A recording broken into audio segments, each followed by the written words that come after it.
एक बार की बात है। एक छोटे से गांव में एक परिवार रहता था। इस परिवार में माता पिता और उनके 3 बच्चे थे।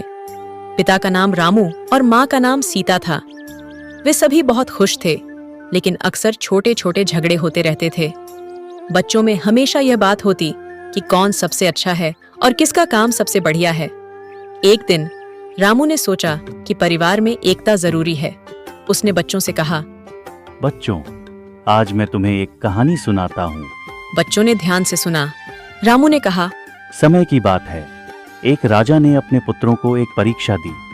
उसने उन्हें एक बंडल में बांस की छड़ियां दी और कहा, इस बंडल को तोड़कर दिखाओ। पहले पुत्र ने पूरी ताकत से कोशिश की, लेकिन वह नहीं तोड़ पाया। फिर दूसरे और तीसरे पुत्र ने भी कोशिश की, लेकिन वे भी सफल नहीं हुए। अंत में राजा ने बंडल को खोल दिया और प्रत्येक छड़ी को अलग अलग तोड़ने का आदेश दिया। सभी ने इसे आसानी से तोड़ दिया। बच्चों ने कहा, पिता, इस कहानी का क्या मतलब है? रामू ने मुस्कुराते हुए कहा, इस कहानी से यह सीखने को मिलता है कि जब हम एक साथ होते हैं तब हम मजबूत होते हैं।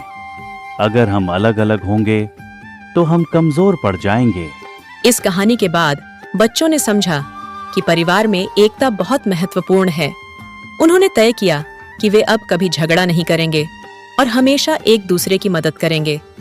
उन्होंने एक दूसरे के काम में सहयोग करना शुरू किया। कुछ दिनों बाद गांव में एक बड़ा समारोह हुआ। परिवार ने मिलकर तैयारी की। सभी ने अपनी अपनी जिम्मेदारियों को साझा किया और समारोह को सफल बनाया। जब समारोह समाप्त हुआ तो सभी गांव वाले उनकी तारीफ करने लगे। सीता ने कहा, देखो, जब हम मिलकर काम करते हैं तो हम कुछ भी हासिल कर सकते हैं। इस पर सभी ने सहमति जताई और एक दूसरे को गले लगा लिया। इस तरह रामू के परिवार ने समझ लिया कि प्यार, सहयोग और एकता से ही हर चुनौती का सामना किया जा सकता है। उन्होंने अपने जीवन में एकता को प्राथमिकता दी और खुशहाल जीवन जीने लगे। इस कहानी से हमें यह सीख मिलती है कि परिवार में एकता होना बहुत जरूरी है, क्योंकि एकता में ही बल होता है। यदि आप लोगों को यह कहानी पसंद आई हो तो हमारे चैनल को सब्सक्राइब करें